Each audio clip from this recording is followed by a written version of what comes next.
빌립보서 4장 13절 한 절 말씀, 주신 하나님 말씀 제가 봉독해 올리겠습니다. 내게 능력 주시는 자 안에서 내가 모든 것을 할 수 있느니라. 최근 전 세계는 젊은이들의 건강을 위협하고 있는 음료 하나 때문에 골머리를 앓고 있습니다. 고카페인 음료를 대표하는 몬스터가 바로 그 주인공입니다. 커피보다 카페인이 무려 3배나 더 들어있는 이 음료는 콜라 캔보다 3배나 큰 용기에 담겨져서 판매되고 있습니다. 청소년의 50%가 이 음료를 매일 음용하고 있다고 합니다. 그리고 물처럼 이 음료를 마시면서 살고 있는 그런 아이들도 생각보다 많습니다. 안타깝게도 지난해 한국에서는 이 음료를 연속해서 4캔을 마신 중학생이 그만 사망하는 일까지 있었습니다. 사람들은 왜 이 위험한 음료수를 마시는 것일까요? 이 음료가 주는 신속하고도 강력한 각성 효과 때문입니다. 지친 몸에 단번에 힘을 주고 몽롱했던 머리를 확 깨게 만드는 이 엄청난 효과를 사람들이 잊을 수 없기 때문입니다. 성경에도 몬스터 같은 사람들에게 강력한 각성과 중독을 일으키는 성경 구절이 있습니다. 힘들어하는 신앙인들에게 단번에 힘을 주고 몽롱한 정신에게 강한 도전의식을 불러일으키는 마법 같은 성경 구절입니다. 바로 빌립보서 4장 13절입니다. 내게 능력 주시는 자 안에서 내가 모든 것을 할 수 있느니라. 이 구절을 보면서 사람들은 내려댑니다. 하지만 대부분의 사람들은 이 구절 가운데서도 마지막 부분에 모두 내려댑니다. 내가 모든 것을 할 수 있느니라. I can do all things. 유명 스포츠 브랜드 나이키의 슬로건을 닮은 듯한 이 구절을 사람들은 너무너무 사랑합니다. 나는 할 수 있어. 문제 없어. 내겐 불가능이란 없어. 고민하지 말고 그냥 질러. 그런 의미로 이 구절을 모두 읽고 스스로를 각성시킵니다. 사람들은 이 말씀을 자기 마음대로 자의적으로 그렇게 해석하고 적용합니다. 여러분, 정말 이 말씀이 그런 뜻일까요? 성경이 말하는 믿음은 인간 자신이 가진 능력과 가능성을 믿는 것을 말하지 않습니다. 기독교가 말하는 믿음은 자기 체면이나 자기 암시를 뜻하는 것이 아닙니다. 오히려 정반대입니다. 본문은 내가 할 수 있음을 강조하는 것이 아니라 내게 능력 주시는 자 안에서 내가 할 수 있다는 것을 강조하고 있습니다. 중요한 것은 내 능력이 아닙니다. 내 의지가 아닙니다. 내 자신감도 아닙니다. 말씀이 강조하는 것은 내가 하나님 안에서 그 일을 하고 있느냐를 강조하고 체크해 보라는 것입니다. 본문 말씀은 내 자신감을 말하는 것이 아니라 내가 지금 어디에 소속되어서 일을 하고 있느냐, 그것을 묻고 있습니다. 자만이 아니라 자족을 말하고 있습니다. 빌립보서 4장 11절로 13절 말씀을 우리말 성경에서 읽으면요, 마치 세 구절의 말씀으로 이루어진 것처럼 그렇게 보입니다. 하지만 헬라어 성경을 찾아보면은 본문 말씀은 똑같은 의미의 말씀이 3번 반복되고 있음을 알 수 있습니다. 먼저 본문 11절은 믿음이 무엇인지에 대해서 정의합니다. 둘째, 본문 13절은 믿음이 어떤 결과를 만들어내는지에 대해서 알려줍니다. 그리고 마지막으로 본문 11절은 하나님께서 우리들에게 무엇을 말씀하시기를 원하시는지 구체적인 설명이 들어가 있습니다. 오늘 본문 말씀은 이처럼 반복적으로 하나님께서 말씀하시면서 믿음의 중심에 자족함이 있다는 것을 하나님은 우리에게 말씀하고 있습니다. 여러분, 자족은 믿음의 핵심입니다. 자족하는 자가 믿는 자입니다. 믿음이 있다고 아무리 자랑하고 다녀도 자족하는 모습, 자족하는 태도를 갖추지 않는 사람은요, 결코 믿는 자라 말할 수 없습니다. 본문 말씀을 헬라어 원문 성경을 토대로 해서 바로 그 뉘앙스를 가지고 번역해 보면요, 이렇게 번역할 수 있습니다. 내가 어떤 형편이든지 자족하는 방법을 배웠습니다. 그러하기에 자족하는 능력을 내게 주신 하나님 안에서 나는 모든 것을 할 수 있습니다. 그렇다면 성경이 말하는 자족이란 어떤 것일까요? 먼저 상황이 아니라 하나님을 바라보는 것이 자족입니다. 우리는 내가 처한 환경을 보면서 그 일을 내가 할 수 있는지 없는지를 우리 스스로 판단하려고 합니다. 하지만 자족하는 믿음은 환경이 아니라 나와 함께 하시는 하나님을 바라보며 내가 그 일을 해야 할지 말아야 할지를 하나님이 주시는 지혜로 말씀으로 결정하는 것입니다. 둘째, 내 욕망을 억지로 줄이는 것이 아니라 하나님을 신뢰하기 때문에 내 마음이 하나님으로부터의 놀라운 것들로 충만해지는 것을 자족이라 말합니다. 여러분, 욕망은요, 억지로 줄일 수 있는 것이 아닙니다. 특별히 죄로 물든 우리는요, 결코 우리 스스로의 힘으로 욕망을 줄일 수 없습니다.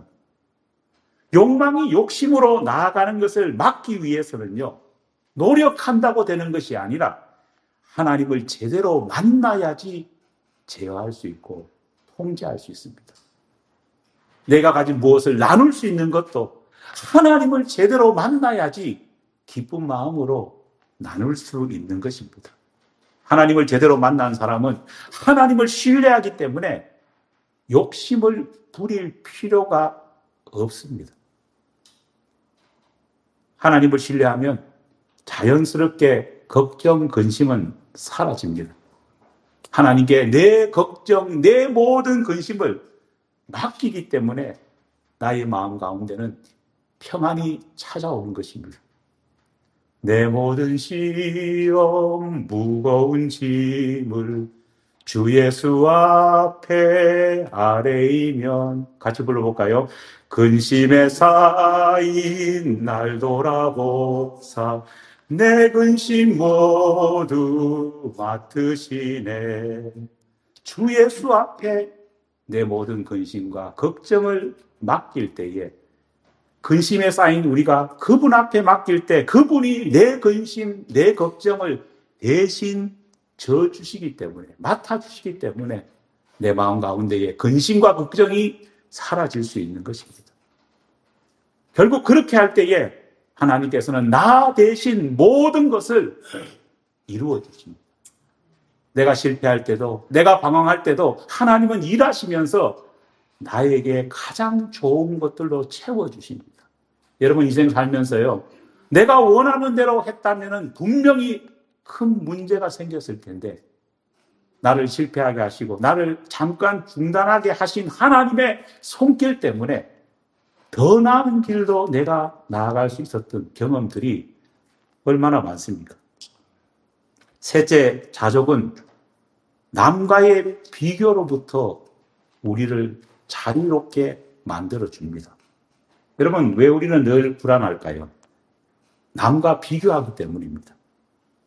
평소 평안히 지내다가 내가 모르는 뭔가를 내 이웃이, 내 친구가, 내 동료가 했다는 소리를 들으면요, 우리는 어떻게 됩니까?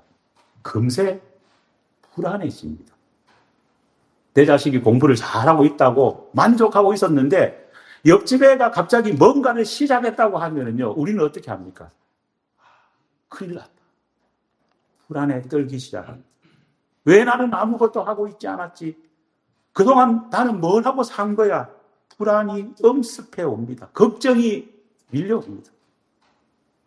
하지만 하나님께서 그제도 이제도 나를 위해서 모든 것을 준비해 주고 계셨다는 사실을 믿는 사람에게는 이런 비교의식이 없기 때문에 평안을 유지할 수 있습니다.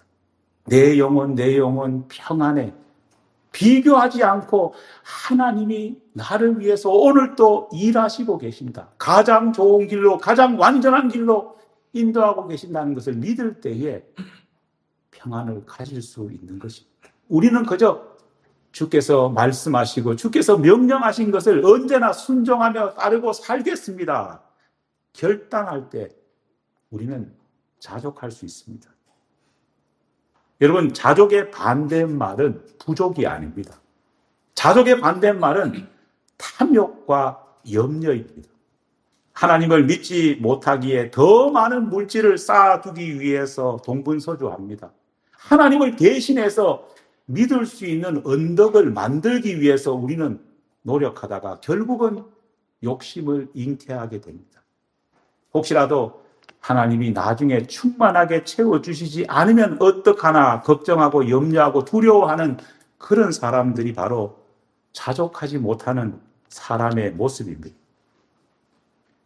자족하려면 우리는 우리의 현실 속에서 잘 구별해야 되는 몇 가지 것들이 있습니다. 먼저 내가 원하는 것이 필요 때문인지 아니면 나의 욕심 때문인지를 구별할 수 있어야 합니다. 내가 지금 원하는 것이 나의 필요 때문인지 나의 욕심과 탐욕 때문인지를 명확하게 바라볼 줄 알아야 합니다. 자족은 욕망을 없애는 데서부터 오는 것이 아니라 하나님을 인해서 마음의 기준을 바꾸는 것으로부터 만들어지기 때문입니다.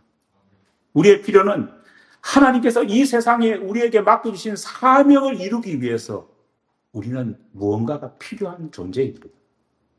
내 뜻과 내 욕심을 성취하기 위해서 이루는 것이 아닙니다. 여러분, 자녀를 잘 키우는 것도 부모의 사명입니다. 내 자식을 잘 키워야 되는 이유가 뭡니까? 내가 나중에 늙어가지고 호강하려고? 아닙니다. 그것이 하나님께서 성경에 주신 사명이기 때문에 나는 내 자식을 제대로 키워야 합니다. 그래서 때로는 내 사랑하는 자식을 때려서라도 어떻게 합니까? 훈계하는 이유가 바로 사명이기 때문에 그렇습니다. 가족을 잘 돌보는 것은 가장의 사명입니다. 성경에 기록된 사명이기 때문에 저를 포함한 가장들이 헛짓을 하면 안 됩니다. 교회를 잘 섬기는 것 역시도 목사와 성도들 모두의 뭡니까? 사명이기 때문에 교회를 열심히 섬겨야 하는 것입니다. 사명이 필요를 만듭니다. 사명의 성취가 하나님의 뜻을 이루고 우리의 삶 가운데에 더 나은 평화를 준다는 사실을 기억해야 합니다. 욕망이란 것은 남과 비교해 내 체면을 세우려는 충동 때문에 대부분 일어난다는 사실을 우리는 잊지 말아야 합니다. 둘째, 남과 비교하지 말고 내게 주신 하나님의 고유한 기대, 그 기대를 알 때 우리는 넉넉히 자족할 수 있습니다. 여러분, 우리 모두에게는요, 하나님께서 나에게 주신 나만의 고유한 가치와 고유한 사명이 주어져 있습니다. 자족은 무언가를 얻어서 생기는 것이 아닙니다. 자족은 하나님께서 나에게, 나 자신에게 주신 특별한 은혜를 깨달을 때에 날마다 자족함이 넘쳐납니다. 내가 하나님과 함께 그것을 하나하나 채워나갈 때에 내 마음에는요, 자족함과 함께 뭐가 생깁니까? 감사함이 넘치게 됩니다. 자족은 내 상태가 아니라 내 존재를 바로 알 때 자연스럽게 열매 맺는 하나님이신 은혜라는 사실을 기억해야 합니다. 그러기 위해서 여러분 열심히 일해야 합니다. 목표도 세워야 합니다. 하지만 그것만으로 끝내서는 안 됩니다. 자족하는 사람, 자족하는 신앙인은 내 목표와 열심히 하나님께 영광 돌리는 것이냐, 거기에 늘 초점을 맞추고 살아가야 합니다. 그래서 시편 23편에서 다윗은 여호와께서 나의 인도자가 되시기에 나는 부족함이 없습니다 라고 자족을 고백할 수 있었던 겁니다. 지난 목요일 제 첫째 아이 하림이가 박사학위 수여식을 했습니다. 그날 의학 박사학위를 수여받은 졸업생의 20%가 놀랍게도 부모나 형제, 자매가 그 집안 안에 또 다른 의사가 있는 그런 가정들이었습니다. 이런 가정에는 특별한 대우가 있었습니다. 뭐냐 하면은 보통 일반 학생들은요, 교수님이 나와서 박사 후드를 이렇게 걸어주는데요. 이런 특별한 집 아이들은요, 의사인 아버지, 의사인 어머니, 그리고 의사인 형제 자매가 나와가지고 교수님을 대신해서 가족이 후드를 이렇게 걸어주는 것을 보았습니다. 그 모습을 보면서요, 솔직히 부러웠습니다. 졸업생 대부분이요, 학교가 남부지방에 있다 보니까요, 대부분 남부에 안정된 중산층 백인 가정의 자녀들이었습니다. 제가 보면서 또 다른 부러움은요, 그들이 가지고 있는 여유로움과 당당함이 굉장히 부러웠습니다. 하지만 동시에 저는 하나님께 참 너무 감사했습니다. 평소 저는 별로 눈물을 흘리지 않습니다. 그런데 저는 하나님의 은혜를 생각하면서요, 잠깐 눈물이 제 눈에 비치더라고요. 왜냐하면은 하나님께서 나에게 자족할 수 있는 은혜를 주셔서 감사했기 때문입니다. 저도 그렇지만은 이민 1세대로 이 미국 땅에 와가지고 가진 것 없이 시작한 그런 인생이었지만은 특별히 저에게 하나님께서는 저희 가정의 아이들에게 참 많은 은혜를 베푸셨다. 그 생각을 하니까요, 너무 감사합니다. 어떻게 저희 형편의 아이들을 대학을 다 시킬 수 있었을까? 어떻게 저희 형편에 그 돈 많이 든다는 의대를 보낼 수 있었을까? 그 생각을 하니까요, 지금 다시 하라고 하면은 답이 안 나올 것 같습니다.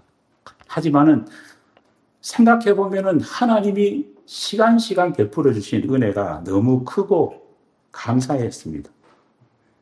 하나님은 변함없이 우리의 목자이십니다. 우리가 자족하는 마음 가운데서 늘 하나님께 우리의 걱정, 근심을 맡기고 하나님께 의탁드리면 하나님은 분명히 길을 열어주십니다.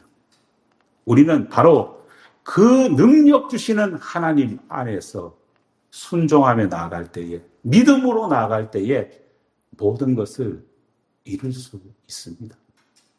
그 하나님, 내게 능력 주시는 그 하나님이 오늘도 우리 모든 교우들의 삶 가운데 있음을 믿고 은혜가 감사 가운데 나아가는 우리 모두가 되기를 간절히 축원합니다.